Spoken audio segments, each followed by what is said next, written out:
Naples, the capital of the Campania region in Italy, and the city that was previously named after mermaids, has a lot to offer in multiple aspects of life. To me, I feel that 3 points stick out the best in Naples specifically, and those points will be the food, the culture, and the people themselves. All of this information is coming from my experience living in Naples. I've lived there for 3 years and have done all to most things you can do in Naples, and I've gotten out in town a lot because I enjoyed experiencing the culture and such. And all of this has been consistent throughout my 3 year stay there. But first and foremost, the food. It is extremely good. They have pizza, pasta, of course. They have arancini, which are these fried rice balls that have sauce, cheese, and meat in the middle of them that are really good. They have cornetti for breakfast, which are croissants that have chocolate in the middle of them or can just be plain. And they have a lot of seafood because Naples in particular has a lot of ports because it is in that, like, the main part of the boot of Italy. They have a lot of ports, so they have a lot of mussels, shrimp, clams, and all of those seafoods. All of it is really cheap as well. And when I mean really cheap, I mean you can get a pizza that is bigger than an American-sized large pizza in Naples for about $4.50 USD, or €4. That is crazy because it's about this big and it will fill you up for €4. That is not much at all. But the thing is, if you don't speak Italian at all, you might have trouble figuring out if it comes in a big portion or a small portion. Not really with pizza, but with other foods like pasta or the seafood, because it is kind of hard to determine if it's going to be a lot or just none of it in general. There's really not medium-sized portions. All of the food, very good, would recommend. And the prices and the people are a lot different from America, but the main difference I would say is the culture.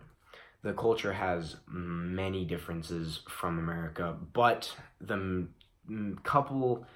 big points that I think would be a lot different than most places in America are that in Naples, the streets are always crowded or are barren. Always crowded on weekends and whenever school gets out. The streets are always just with people going back and forth, doing almost nothing, just looking at people. And they aren't staying inside because TV and technology in Naples isn't really that big of a deal. They don't like sitting down on a couch. They don't like sitting in their house. They'd rather just be walking around town with friends and such.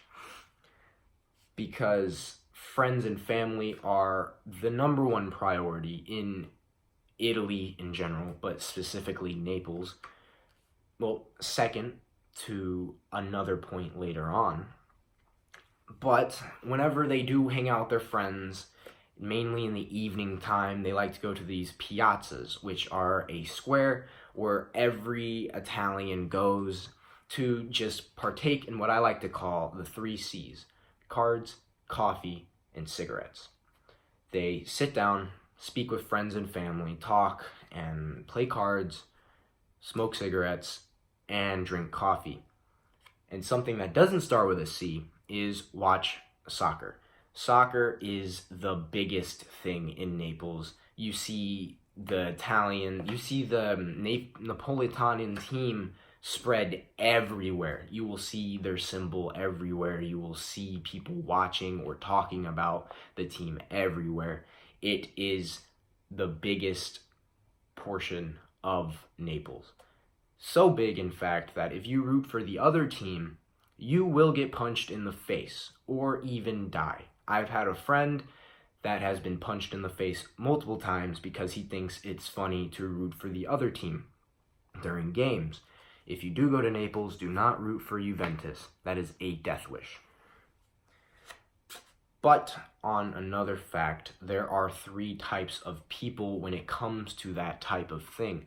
There are the really nice people, the really rude people that will punch you in the face, and the people that just ignore and stare at you, which are the majority of the people in Naples.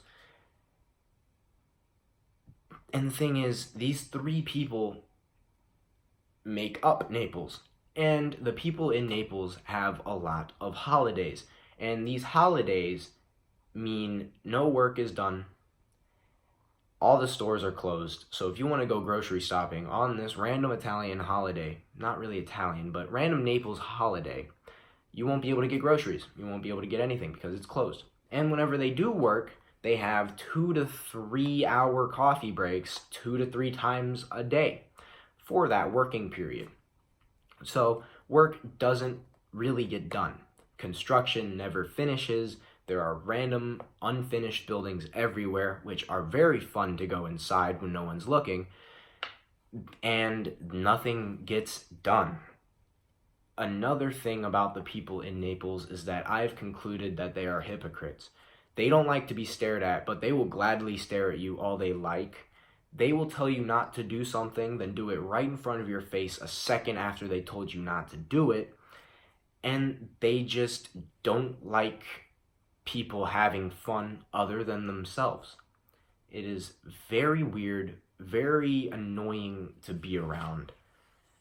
But every experience with everybody will be different. I've lived there for 3 years, and my experiences have been consistent throughout the 3 years that I've been there. So consistent, in fact, that I feel that someone coming into Naples will experience at least 2 of the 3 within the first day that they'll be there, and 100% will experience all 3 of them during a week visit.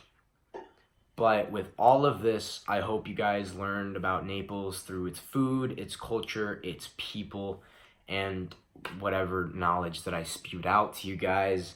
And grazie per avete ascoltato. Buona giornata. Arrivederci.